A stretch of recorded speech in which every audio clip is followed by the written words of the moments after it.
Lisa Harper floated in the observation deck of Beacon 7, watching the endless black of space through the thick glass windows. She had been alone on this station for 3 years now, and the silence had become her closest friend.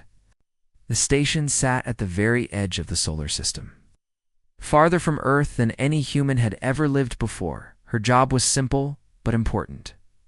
She listened. Every day she checked the radio equipment that pointed toward deep space, hoping to hear something that would change everything. Earth Command wanted to know if anyone else was out there among the stars. So far, after 3 years of listening, the answer seemed to be no. Lisa pressed her face against the cool glass and looked out at the stars. They looked so peaceful from here, just tiny points of light in the darkness. But she knew each one might have planets circling around it. Maybe some of those planets had life. Maybe some had people like her, looking up at their own night sky, and wondering if they were alone. The communication room was small and filled with screens and dials and blinking lights. Lisa spent most of her time here, checking frequencies and adjusting equipment. The work kept her busy, but it was getting harder to stay hopeful.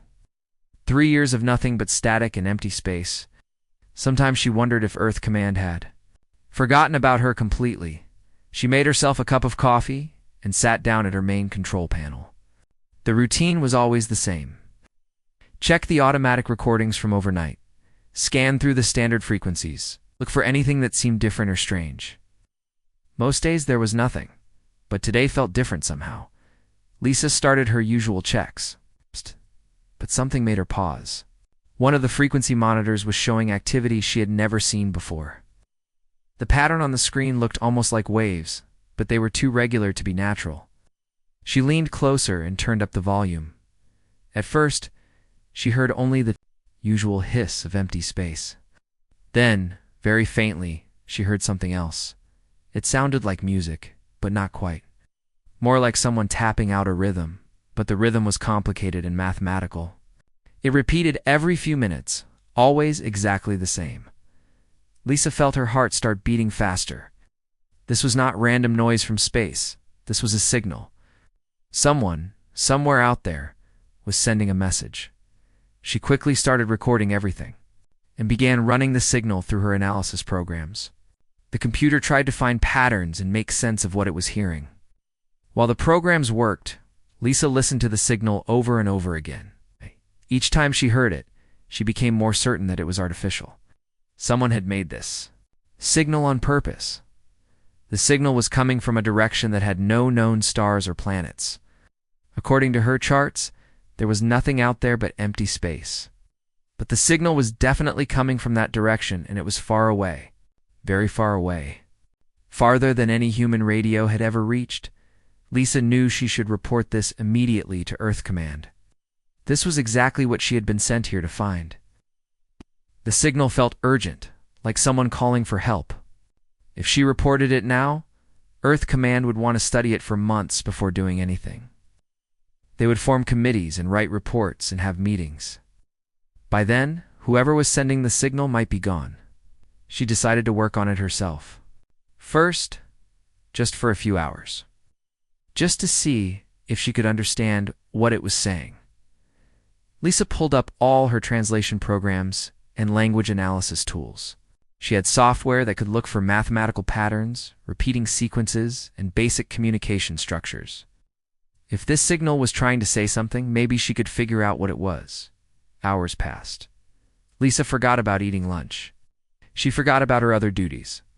All she could think about was the signal. The more she studied it, the more complex it seemed. There were layers to it, like multiple messages hidden inside one transmission. Some parts repeated every 17 minutes. Other parts seemed to change slightly each time. As the day went on, the signal began to get weaker. Lisa realized with growing panic that whatever was sending it was either moving away or running out of power. She had to work faster. She tried everything she could think of. She broke the signal down into smaller pieces. She looked for mathematical relationships. She compared it to every known form of communication. Slowly, very slowly, she began to see patterns. The signal was definitely a message. Parts of it looked like numbers or coordinates. Other parts seemed to be some kind of warning. Lisa found sequences that repeated in ways that suggested danger or urgency. There were parts that might be asking for help, but there was something else in the signal that made Lisa feel cold. Hidden in the mathematical patterns was something that felt like fear. Pure, desperate fear. Whoever was sending this message was terrified of something by evening. Lisa had managed to decode small parts of the transmission. What she found made her hands shake as she worked. The message seemed to be warning about something coming, something that destroyed everything in its path. The coordinates in the signal pointed to multiple star systems. But when Lisa checked her astronomical databases, those systems did not exist. According to all human records, there was nothing but empty space where the signal said there should be stars and planets. Lisa sat back in her chair and tried to make sense of what she was seeing. Either the signal was wrong, or something had happened to entire star systems, something bad enough to make them disappear completely. She looked at the time and realized she had been working for almost 12 hours straight.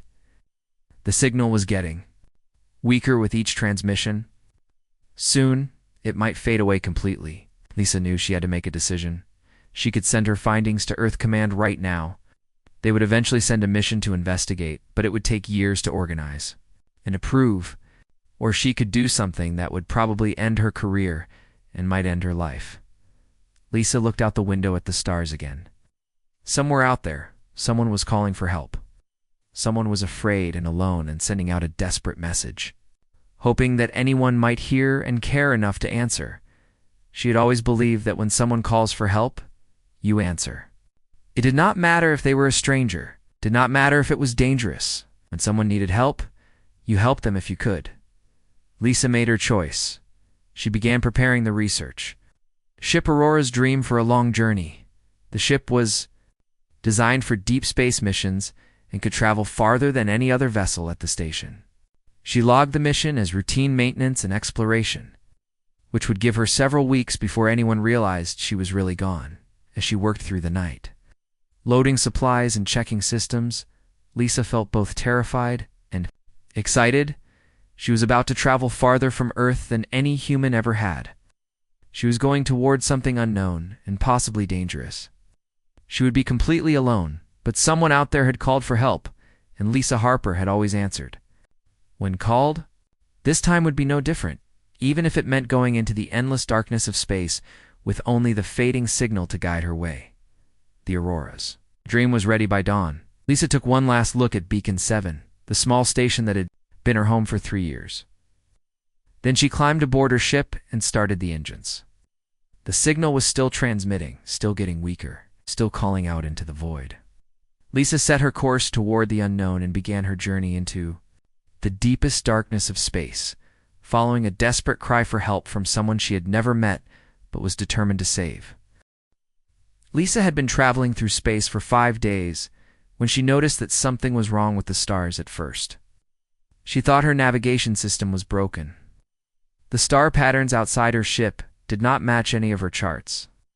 She checked and double-checked her position, but the computer insisted she was exactly where she should be. The problem was that the stars themselves seemed to be in the wrong places, the auroras. Dream moved steadily toward the source of the mysterious signal. Lisa had been following it for days, and it was getting stronger as she got closer along. With the signal getting stronger, other strange things were happening. On the second day of her journey, Lisa saw lights dancing across the outside of her ship. They looked like the northern lights she had seen in pictures of Earth's polar regions. But these lights were in the middle of empty space. They moved in patterns that seemed almost alive, flowing along the ship's hull in rivers of green and blue and purple. Lisa ran every test she could think of. But her instruments could not explain what was causing the lights. They were not dangerous. As far as she could tell, her ship's systems were working normally, but the lights were definitely there, and they were definitely not natural. On the third day, Lisa encountered her first piece of debris. She almost missed it. It was just a dark shape against the darkness of space, tumbling slowly, end over end. Lisa changed course to get a closer look, and what she saw made her stomach feel tight with worry. It was a piece of metal, but not like any metal she had ever seen. The surface was smooth and curved in ways that seemed impossible. There were No joints or welds anywhere, as if the entire piece had been grown rather than built. Strange symbols were carved into its surface. Symbols that looked like writing, but in no language Lisa knew. Lisa used the ship's mechanical arm to bring the debris inside her cargo bay. When she examined it more closely, she found something that made her hands shake. The metal was not just damaged. It looked like it had been torn apart by something incredibly powerful. The edges were not clean cuts, but ragged tears, as if something had simply reached out and ripped the metal like paper. Over the next 2 days, Lisa found more debris. Lots more. By the 5th day, she was traveling through what could only be described as a graveyard. Pieces of destroyed ships floated everywhere around her. Some pieces were tiny, no bigger than her fist. Others were huge chunks of hull or machinery. That dwarfed her own ship. Lisa collected samples of everything she could safely retrieve. Each piece told the same story. These had been ships once, but they had been destroyed by something that could tear through the strongest materials, like they were made of paper. The technology was clearly advanced, far beyond anything humans had ever built. But it had not been enough to save whoever had built these ships. The worst part was that Lisa found debris from many different types of ships. The metal was different, colors and compositions. The designs were completely different. These ships had been built by different species, different civilizations. But they had all met the same fate. As Lisa traveled deeper into the debris field, she began to find larger pieces, entire sections of ships that were still mostly intact. She was able to explore some of these with her ship's drones, and what she found inside made her feel sick. The ships were empty. Not just empty of people, but empty in a way that felt wrong. There were no bodies, no signs of struggle, no indication of what had happened to the crews. It was as if everyone had simply vanished. But their belongings were still there.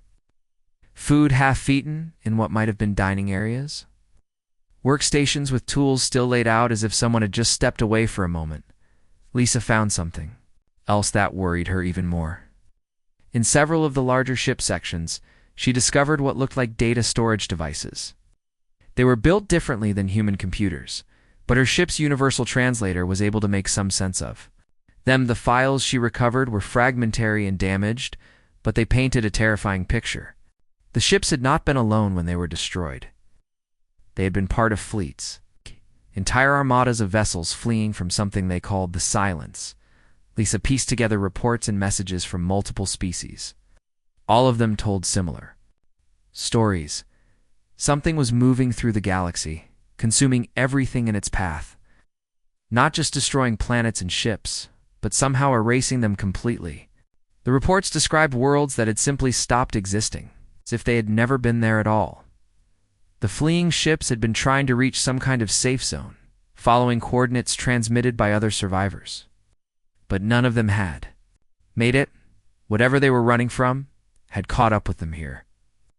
In this empty region of space that should have been safe, Lisa spent hours reading through the recovered data, using her translation software to make sense of alien languages and technologies. The more she learned, the more frightened she became. The entity these civilizations called the Silence was not like any enemy she could imagine. It did not conquer worlds or enslave populations. It simply made them cease to exist. But the most disturbing thing Lisa discovered was a series of astronomical charts in the alien databases. They showed star maps of regions that should have been filled with solar systems and inhabited worlds. According to the alien records, these areas had once been home to thriving civilizations. But when Lisa checked her own star charts of the same regions, they showed nothing but empty space. Entire star systems had been erased. Not destroyed, but removed from existence so completely that there was no trace they had ever been there. The only record of these lost worlds existed in the memory banks of ships that had escaped before the Silence arrived. Lisa realized with growing horror that Earth's own solar system was located in the direct path of this expanding zone of nothingness. According to the alien data, the Silence moved slowly but steadily, taking years to cross from one star system to the next. But it never stopped, and it never left anything behind. She tried to calculate how much time Earth might have, but the Alien time measurements were hard to translate. Her best estimate was somewhere between 1 and 3 years before the silence would reach humanity's home system. Lisa sat in her pilot's chair, surrounded by the debris of dead civilizations, and tried to decide what to do. She could turn around now and race back to Earth with her discovery. The warning might give humanity time to prepare, though she had no idea how anyone could prepare for something like the silence. But the signal that had brought her here was still transmitting. It was much stronger now, and Lisa was beginning to understand more of its content. It was not just a warning about the silence. It contained detailed information about the entity and the failed attempts of various species to stop it. More importantly, the signal seemed to be coming from survivors, people who had somehow escaped the destruction of their worlds and were still alive somewhere ahead of her. Lisa made her decision. She would continue following the signal. There were survivors out there. They might have information that could help save Earth. They might know something about the silence. That was not in the damaged records she had found. The Auroras. Dream continued deeper into the graveyard of civilizations, following the desperate signal toward whatever lay ahead. Lisa knew she was probably flying toward her death, but she also knew that the people of Earth deserved every chance she could give them. Behind her, the debris field stretched on for millions of kilometers, a monument to the civilizations that had already fallen to the silence. Ahead of her lay the unknown, and possibly the last hope for humanity's survival. Lisa checked her weapon systems and prepared for whatever she might find at the source of the signal. Lisa had been following the signal for 8 days when she found the asteroid field. At first, it looked like any other collection of space rocks drifting in the darkness. But as she got closer, she realized that something was very wrong with what she was seeing. The asteroids were arranged in patterns that could not be natural. They formed perfect circles and straight lines, as if someone had carefully placed each rock in exactly the right position. And there was something else strange about them. Her ship's sensors could detect the asteroids, but they seemed to bend, light around them in impossible ways. Lisa slowed her ship and approached carefully. The signal was coming from somewhere inside the asteroid field, but she could not see any structure or building that might be sending it. The translation computer had been working on the signal for days, and it was finally beginning to make sense of some of the words. The message was not just a distress call, it was an invitation. Someone was asking for help, but they were also offering shelter to anyone who could find them. They were calling out to survivors, to anyone who had escaped the thing they called the silence. As Lisa moved deeper into the asteroid field, something incredible happened. The space around her began to shimmer, like heat waves rising from hot pavement. Then, suddenly, a massive structure appeared where there had been nothing but empty space moments before. Lisa gasped, almost crashed her ship into the nearest asteroid. The structure was enormous, easily 10 times the size of Beacon 7. It was built into and around the asteroids themselves, using them as a foundation for something that looked like a cross between a space station and a fortress. The design was unlike anything humans had ever built. It seemed to flow like water, with smooth curves and organic shapes that made it look almost alive. Parts of it were transparent, showing glimpses of gardens and open spaces inside. Other sections were heavily armored, clearly designed to withstand attack. Before Lisa could decide what to do, her ship's communication system activated. A voice spoke in perfect English, though she could tell it was being translated from something else. "Human vessel, you are welcome here. We have been waiting for someone like you to answer our call. Please follow the guidance signals to the docking bay. You are safe now." Lisa felt a mixture of relief and fear. Relief that she had found the source of the signal and that whoever sent it seemed friendly. Feared because she had no idea what someone like you meant, why they had been waiting for her specifically. She followed the blinking lights that appeared on her screen, guiding her toward an opening in the massive structure. The docking bay was large enough to hold dozens of ships, though Lisa could see only a few other vessels inside. As her ship settled onto the landing platform, she noticed that the other ships were all different designs, clearly built by different species. Lisa put on her environmental suit and prepared to leave her ship. She had no idea what kind of atmosphere existed inside the station or even if the beings who lived here could survive in the same environment as humans. But as she approached the airlock, her suit's sensors told her that the air outside was perfectly breathable. The airlock opened, and Lisa stepped into a corridor that took her breath away. The walls were covered with what looked like living crystal that glowed with soft, warm light. Plants grew along the ceiling, their leaves moving gently in air currents that carried the scent of flowers and clean water. A figure approached her from the other end of the corridor. Lisa tensed, ready to run back to her ship if necessary. But as the figure came closer, she saw that while it was clearly not human, it did not seem threatening. The being was tall and thin, with pale blue skin and large eyes that seemed to hold infinite sadness. It wore simple clothes that looked like they were made from the same crystal material as the walls. When it spoke, its voice was gentle and welcoming. "I am Keeper Voss," it said. "I am the guardian of this sanctuary. We have been waiting a very long time for someone from your species to find us." "My species?" Lisa asked. "How do you know what species I am, and why were you waiting for humans specifically?" Keeper Voss smiled, though the expression looked strange. "On its alien features, because we have been studying the patterns of expansion. Your species, the humans, are directly in the path of the silence. We hoped that someone from your world would be curious enough and brave enough to investigate our signal." Voss led Lisa through corridors filled with the most beautiful and strange sights she had ever seen. They passed through gardens where plants from dozens of different worlds grew together in impossible harmony. They walked by workshops where beings of various species worked on projects Lisa could not begin to understand. Oh.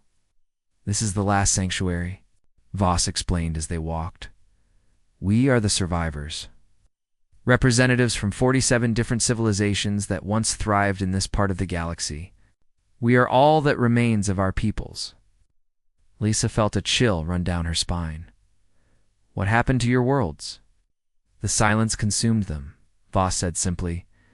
"Not destroyed, you understand. Consumed. When the silence touches a world, it does not just kill the people living there. It erases the entire planet from existence. The world simply stops being, as if it had never existed at all." They entered a vast chamber filled with floating displays and strange machines. Other beings worked at various stations, all of them different species, but all sharing the same look of quiet desperation that Lisa had seen in Voss's eyes. "This is our memory center," Voss explained. "We preserve what we can of our lost worlds. Stories, histories, cultures, technologies. It is all we have left of civilizations that span thousands of years." Lisa looked around at the displays, trying to understand what she was seeing. How is that possible? How can something erase an entire planet? An elderly being with 4 arms and skin like tree bark looked up from its workstation. "The silence exists between dimensions," it said in a voice like rustling leaves. "It feeds on life force and memory. When it consumes a world, it takes not just the lives of everyone living there, but the very fact that they ever existed. Only those who were away from their home worlds when the silence arrived retain any memory of what was lost." Voss nodded sadly. "We've tried everything too. Stop it or slow it down. We have built weapons that can destroy stars. We have created shields that can withstand the explosion of supernovas. We have hidden entire fleets in pocket dimensions. Nothing works. The silence finds everything eventually." Lisa felt overwhelmed by what she was learning. "Have how long before it reaches Earth?" "Based on its current rate of expansion, approximately 2 of your Earth years," Voss replied. "We have been monitoring its progress for decades. It moves slowly, but it never stops, and it never leaves anything behind." Lisa sank into a chair that seemed to form itself around her body. 2 years. That's not enough time to evacuate Earth. Even if we had somewhere to go, evacuation would not matter, the tree-like being said gently. "We tried that. The silence follows life wherever it goes. Distance means nothing to it. The only reason we have survived this long is because we learned to hide our life force using technology we barely understand." For the next several hours, Lisa learned about the various attempts to fight the silence. Every species had tried something different. Some had attempted to communicate with it. Others had tried to destroy it with massive weapons. A few had tried to hide their entire civilizations in other dimensions. All had failed. But as Lisa listened to their stories, she began to think about the problem differently. Every species had approached the silence as something to be fought or avoided. But what if the key was not to fight it, but to understand it? Has anyone ever tried to study it up close? Lisa asked. I mean, really study it, not just try to destroy. The beings in the room looked at each other with expressions Lisa could not read. Finally, Voss spoke. Such an attempt would mean certain death. The silence consumes everything it touches. Lisa nodded slowly. But what if someone was willing to die to save everyone else? What if the key to stopping it requires a sacrifice? The room fell silent. Lisa could see in their faces that this was something they had never considered. In trying to save themselves, they had never thought about the possibility that salvation might require someone to give up everything. For the first time since she had left Beacon 7, Lisa began to see a possible solution. Lisa spent 3 weeks at the last sanctuary, learning everything the survivors could teach her about the silence. She studied their records, examined their technology, and listened to the stories of 47 different civilizations that no longer existed. The more she learned, the more convinced she became that everyone had been thinking about the problem in the wrong way. Every species that had encountered the silence had tried to save themselves. They built bigger weapons, stronger shields, faster ships. They tried to hide, to run, to fight. But all of these approaches had one thing in common. They were all about survival. Lisa began to understand that the silence fed on exactly that kind of thinking. It consumed civilizations that were focused on preserving themselves. But what if someone approached it with a completely different mindset? She spent hours in the sanctuary's vast library, reading about human history. The other survivors were fascinated by humanity's stories, especially the tales of individuals who had sacrificed themselves to save others. They had never encountered a species that celebrated such behavior. Your people are very strange, Keeper, Voss told her one day as they walked through the memorial gardens. Most species develop survival instincts that make them protect themselves above all else. But humans seem to have evolved the opposite trait. You willingly risk your lives for strangers, Lisa smiled. It's not that we don't want to survive. It's just that we believe some things are more important than our own lives. If someone needs help, if people are in danger, if there's a chance to save others by sacrificing ourselves, many humans will take that chance. And you think this might be the key to stopping the silence? Lisa nodded. I think the silence has never encountered something it couldn't consume because it has never met someone who wasn't trying to save themselves. What if we gave it something completely different? What if we offered it not resistance, but acceptance? Over the following days, Lisa worked with the sanctuary's scientists and engineers to develop her plan. It was dangerous beyond anything anyone had ever attempted. It would almost certainly mean her death. But it might also be the only way to save Earth and prevent the silence from consuming the rest of the galaxy. The plan required several pieces of technology that the survivors had never used together before. First, they would need to create a dimensional fold generator, a device that could open a doorway to a pocket universe. The technology existed, but it had never been used for anything larger than small scientific experiments. Second, they would need to modify Lisa's ship to carry a special memory core. This device would contain not just information about the destroyed civilizations, but actual fragments of their life force that had been preserved in the sanctuary systems. Core will make you a target, Voss warned her. The silence will be drawn to it like a magnet. It will follow you anywhere. That's what I'm counting on, Lisa replied. The third part of the plan was the most dangerous. Lisa would use herself as bait, carrying the memory cord directly toward the silence. When the entity came to consume her and the memories she carried, she would activate the dimensional fold generator. If everything worked correctly, both she and the silence would be trapped together in a pocket universe, unable to affect the normal dimension ever again. The survivors were horrified by her plan. They had spent years trying to preserve life, and now this human was talking about deliberately throwing her life away.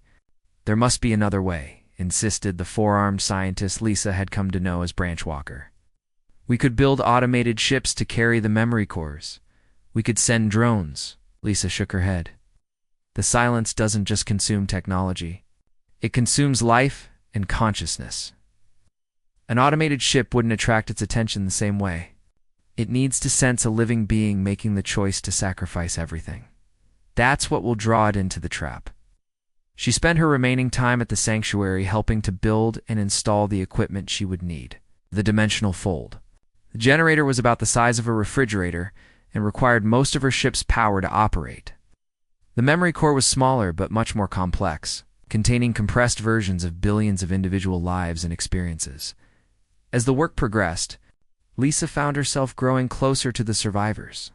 They came from dozens of different species, but they all shared the same pain of loss and the same desperate hope that somehow their sacrificed worlds might be remembered. "Will it hurt?" asked a young survivor whose people had been artists and poets. "When the silence takes you, will you feel pain?" Lisa was honest. "I don't know, but I think it will be quick. And if the plan works, then everyone who was lost will be remembered again. Your worlds, your families, your cultures, they'll exist again in the memories I carry." The most difficult part of the preparation was programming the memory core. Lisa had to make room not just for the alien civilizations, but for Earth as well. She recorded everything she could remember about human history, culture, art, and science. She included personal memories of her own life, her family, her friends, and her time at Beacon 7. If something goes wrong, she told Voss, if the plan doesn't work completely, at least someone will remember that humans existed. Someone will know that we tried to help. When the Aurora's dream was finally ready, Lisa stood in the docking bay surrounded by representatives from 47 different species. Some of them had tears in their eyes, or what passed for tears in their biology. Others simply stood in respectful silence. Keeper Voss approached her with a small device in his hands. "This is a quantum communicator," he said. "It will allow us to know if your plan succeeds, even from inside the pocket dimension. If the silence is truly trapped, it will send a signal that we can detect." Lisa took the device and attached it to her suit. "What will you do if it works?" "We will broadcast the memories you carry to every corner of the galaxy," Voss replied. "Every civilization that was erased will be remembered again. Their knowledge and culture will survive, even if they cannot." Lisa climbed into her ship and began the startup sequence. Through the cockpit window, she could see the survivors watching her prepare to leave. She thought about all the people on Earth who had no idea what was coming for them. She thought about her colleagues at Beacon 7, still listening to empty space and hoping for a signal that would never come. She thought about her parents, who had died years ago, and wondered if she would see them again wherever she was going. She thought about all the human stories of heroes who had given their lives to save others. She had always admired those stories, but she had never imagined she would become part of one. The Aurora's dream lifted off from the sanctuary's docking bay and moved away from the hidden asteroid field. Behind her, the survivors returned to their work of preserving what remained of their lost worlds. Ahead of her, somewhere in the darkness of space, the silence continued its slow advance toward Earth. Lisa activated the memory core and felt the weight of billions of lives settling into her consciousness. She could sense their hopes and fears, their love and loss, their final moments before the silence had taken them. She was no longer just Lisa Harper from Earth. She was the living repository of 47 civilizations and last hope for countless others. She set her course toward the advancing edge of the silence and began broadcasting on all frequencies. Calling out to the entity that had consumed so much of the galaxy, she was ready to offer herself as the ultimate sacrifice. Carrying with her the memories of everyone who had been lost, the silence heard her call and began to change direction. Drawn by the irresistible lure of so much life and memory concentrated in one small ship, Lisa watched her instruments as the entity approached and prepared to face the end of everything she had ever known. Lisa flew toward the silence for 2 days before she saw the first signs of its presence. The stars ahead of her began to flicker and fade, not because they were being destroyed, but because they were being erased from existence itself. She watched in horror as entire star systems simply stopped being there. One moment her instruments showed planets and suns and asteroid belts, The next moment there was nothing but empty space, as if those worlds had never existed at all. The silence was not a ship or a creature. It was more like a moving area of nothingness that consumed everything it touched.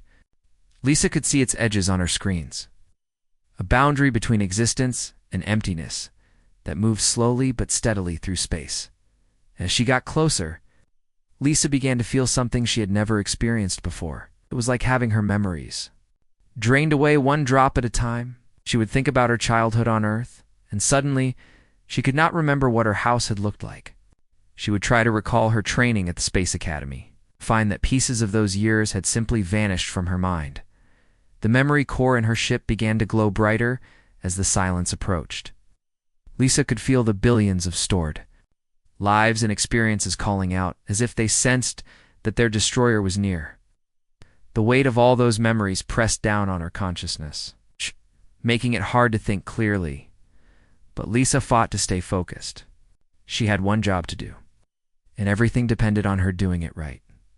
She activated her ship's communication system and began broadcasting on every frequency she could reach. The message was not for the silence, which probably could not understand. Human speech anyway. It was for Earth, for the Sanctuary, for anyone in the galaxy who might be listening. "This is Lisa Harper of Earth," she said into the microphone. "I am about to engage the entity known as the Silence. If you are receiving this message, know that the memories of 47 civilizations are being carried forward. Their stories will not be forgotten. Their lives had meaning. Earth, prepare yourselves, but do not give up hope. Help is coming." The silence was very close now. Lisa could see it on her main screen, an area of absolute darkness that seemed to absorb even the light from her ship's engines.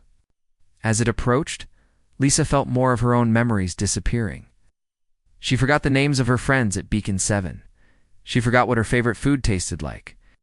She forgot the sound of her mother's voice. But the memories in the core remained.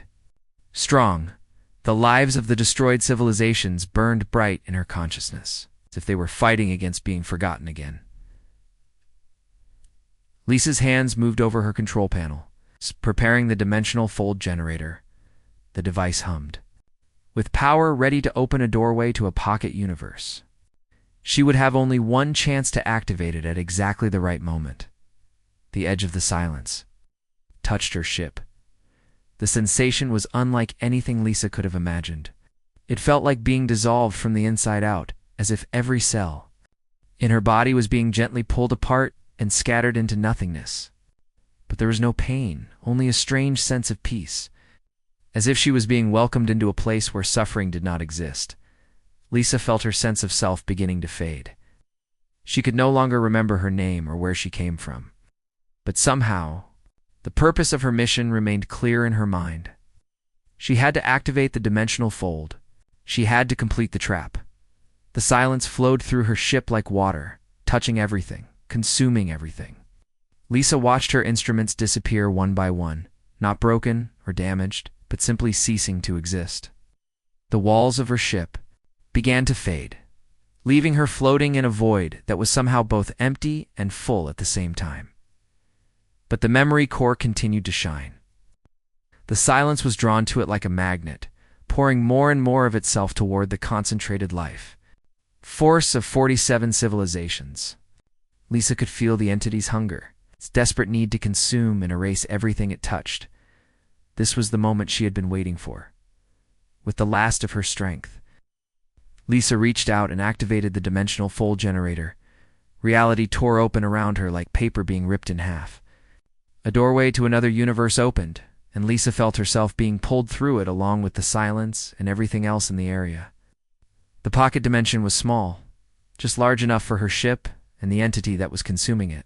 As the fold closed behind them, cutting them off from the normal universe forever, Lisa felt a strange sense of victory. The trap had worked. The silence was contained, unable to reach any more worlds or civilizations, but Lisa was trapped with it. In the pocket dimension, time seemed to work differently. Lisa found that she could think clearly again, even though the silence was still. Trying to consume her, the entity seemed confused, unable to understand what had happened to it. For the first time, Lisa was able to study the silence up close. It was not evil, she realized. It was simply following its nature, like a fire that burns or water that flows downhill. It consumed life and memory because that was what it was designed to do. But here in this tiny universe, there was nowhere for it to go. It could consume Lisa and the memories she carried, but then it would have nothing left to feed on. For the first time in its existence, the silence would have to face the possibility of starvation. Lisa made a decision that surprised even herself. Instead of fighting the entity or trying to hide from it, she opened her mind completely. She offered herself and all the memories she carried freely to the silence. "Take them," she said, though she was not sure if the entity could understand her words. "Take all of it. But when you do, remember what you are consuming. Remember the lives that created these memories. Remember the love and hope and dreams of 47 civilizations." The silence hesitated, as if it had never been offered something so freely before. Then it accepted her gift. Lisa felt the entity flow through her consciousness, consuming her memories and experiences. But something unexpected happened. Instead of simply erasing everything it touched, the silence began to absorb the emotions and thoughts connected to the memories. For the first time, the entity experienced love. It felt the joy of parents watching their children take their first steps. It experienced the satisfaction of artists creating something beautiful. It felt the warmth of friendship and the pain of loss. The silence had spent eons consuming civilizations. It had never truly understood what it was destroying. Now, carrying the memories of countless lives, it began to comprehend the magnitude of what it had done. Lisa felt the entity's confusion and growing horror as it realized that every world it had erased had been filled with beings like itself. Creatures capable of thought and feeling and love. The silence had not been destroying enemies or threats. It had been murdering countless innocents. In the pocket dimension, cut off from the normal universe, the silence made a choice. It stopped trying to consume Lisa's remaining memories and instead began to preserve them. It used its own existence as a container, holding the experiences of 47 civilizations safe within itself. Lisa and the silence became something new, a partnership between a human who had chosen to sacrifice everything and an entity that had learned the value of what it had destroyed. Together, they existed in the pocket dimension, guardians of memories that would otherwise be lost forever. Outside, in the normal universe, the quantum communicator Lisa carried sent its signal to the last sanctuary.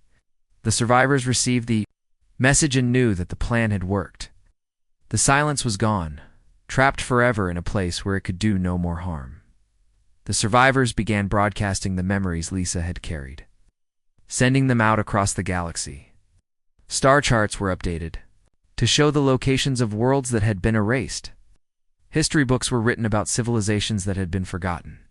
Art and music and poetry from 47 different species began to spread throughout the galaxy once again. On Earth, scientists detected Lisa's final transmission and began preparing for humanity's emergence onto the galactic stage. They were welcomed not as newcomers, but as the people who had produced the hero who saved everyone else. Lisa Harper, who had always answered when the stars called, had given the ultimate answer and saved the galaxy by teaching its greatest enemy the meaning of love.